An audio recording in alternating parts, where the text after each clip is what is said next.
Sudah kadang keluar dari mulutmu, tidak malu kamu. Oh, ini tidak mungkin kok. Cara saya dong. Dok, sini dok. Tak pinjam no suamiku ya. Tak izin no kamu tidur sama dia. Ini juraganmu hatinya besar. Memperbolehkan kamu malam ini masuk pintunya kamar suamiku. Sudah lalu senang satu malam sama dia. Sesudah satu malam kamu hamil. Sudah kamu hamil. Itu saya nyoham. Itu Naham, anak Abraham ya. Pokoknya pinjam kandunganmu. Oh, mau aja. Si Hagar mau masuk. Nah ini namanya pakai cara yang salah. Tapi motivasi baik. Kamu jangan selalu menikmati kalau hatimu baik. Saya ini baik kok. Motivasi baik. Saya berkata kepada motivasi baik. Banyak kesalahan yang dijalankan. Motivasi baik. Cara baik. Takut kepada Tuhan. Patuh.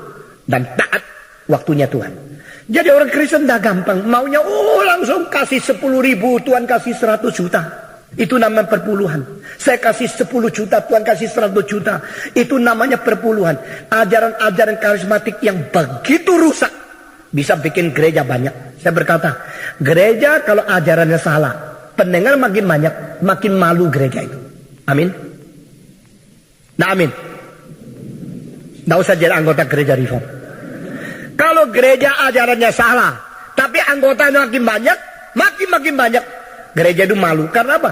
Dia mengkurung ribuan orang di dalam tembok untuk menjadikan mereka pengikut bukan kebenaran, pengikut bohong. Tapi motivasi supaya mereka jadi Kristen, supaya mereka percaya kepada Tuhan, diinjili. Injil salah, Tuhan salah, berkat salah, firman salah. Itu hanya corak-corak palsu. Sehingga kelihatan Kristen berkembang. Itu namanya investasi setan. Yang merobohkan kekristenan yang palsu. Nah ini sedang terjadi. Indonesia telah menjadi satu negara yang perkembangan kekristenan maju sekali. Tapi itu banyak investasi setan yang sahamnya itu tidak dikeluarkan. Besok itu sesuatu benih racun di dalam akan mengakibatkan akar yang tidak mungkin dibongkar. Nah sekarang banyak orang dagang juga sekolah teologi. Ya, sambil dagang sambil teologi, sambil dagang sambil waktu belajar teologi, semua doktrin sudah ngerti. Waktu dagang bohong. Ini cinta Tuhan, ini racun. Ini orang kaya yang sekolah teologi tapi dagangnya tidak beres. Itu akan membuat kekristenan dihina atau ditiru boleh sembarangan. Kita harus berwaspada. Tuhan Yesus berkata kepada Matius, ikut aku. Petrus, ikut aku. Mereka apa? Serahkan semua lalu mengikut Tuhan. Bukan sambil mempunyai kekayaan besar sambil menolong Tuhan. Tuhan bukan pengemis. Tidak usah ditolong. Kalau orang kaya yang tidak jujur, perdagang tidak beres, tidak usah bantu gereja ini. Gereja dia akan tetap hidup. Amin.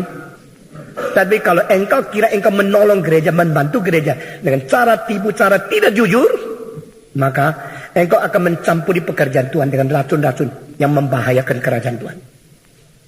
Awi, tinggalkan segala sesuatu. Mau jadi hamba Tuhan. Itu mereka minta jangan tinggalkan. Kami tidak bisa dapat orang lain. Hanya membuktikan dia orang Kristen yang baik. Sehingga orang bukan Kristen pun hormat kepada dia.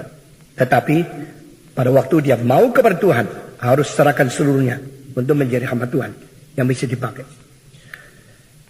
Semua bohong yang bermotivasi baik itu tetap adalah dosa. Jadi Musa waktu dilahirkan, kenapa ada bidan yang bohong? Waktu itu Rahab diselamatkan karena dia pernah bohong untuk menolong dua. Ini semua dicatat Alkitab. Supaya kita tahu manusia itu pada waktu tidak ada cara lain lagi. Mereka cuma bisa bohong. Tuhan toleran, bukan Tuhan setuju. Di dalam kehendak Tuhan saya bagi 4 tahap, 4 lapis. Pertama, kehendak. Kedua, pimpinan. Ketiga, diperbolehkan. Keempat, dibiarkan. Jadi pada waktu orang Kristen bohong karena dia rohaninya sampai di situ. Tidak bisa cara lain lagi.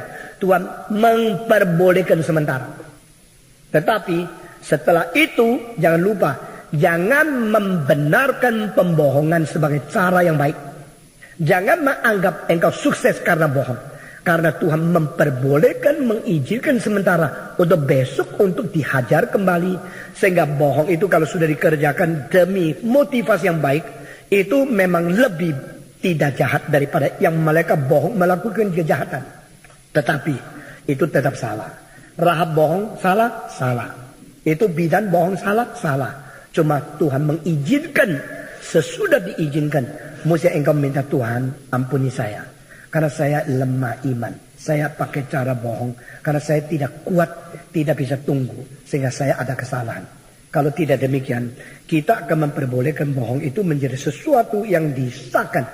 Namun tetap sekali lagi, hukum ke-9, jangan berdusta untuk merugikan atau melukai orang lain. Berarti dusta yang bermotivasi jahat itu tidak diizinkan di dalam perintah. Dusta yang bermotivasi baik itu kadang-kadang diperbolehkan, dijadikan sesuatu yang ditoleran oleh Allah. Tetapi harus kita mengetahui itu tetap ada kesalahan.